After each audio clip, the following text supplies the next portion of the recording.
Attention, c'est parti, vous êtes prêts? Recommandation lecture. Il y a quelque temps, je vous faisais un réel sur l'allaitement mercenaire. Pour rappel, l'allaitement mercenaire, c'est quand une femme nourrit le bébé d'une autre femme parce qu'elle y est contrainte ou parce qu'elle est rémunérée. Et venons-en sur le point de la rémunération. J'ai une petite lecture pour les plus curieuses d'entre vous. Oui, je sais, les petites Hermione Granger de l'allaitement, je vous vois. Donc, voici une lecture à propos de l'allaitement mercenaire chez les nourrices au 19e siècle.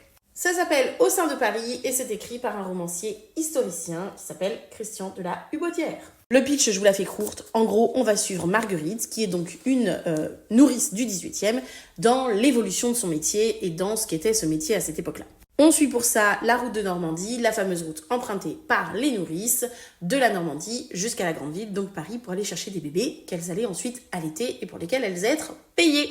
On y découvre, avec joie ou pas, les délices ou pas, de ce qu'était la mise en place de l'allaitement à cette époque-là. On y apprend entre autres, par exemple, que les nourrices ne pouvaient récupérer les enfants que s'ils avaient été baptisés et que les nourrices étaient là le jour de l'enfantement, que c'était elles qui coupaient le cordon et qu'elles partaient à l'église avec les pères, puisque si le bébé n'était pas baptisé, il ne pouvait pas partir chez une nourrice. Bref, roman historique absolument incroyable qui permet aussi de comprendre un petit peu l'histoire de France, mine de rien, et l'histoire de l'allaitement. Voilà, bonne lecture!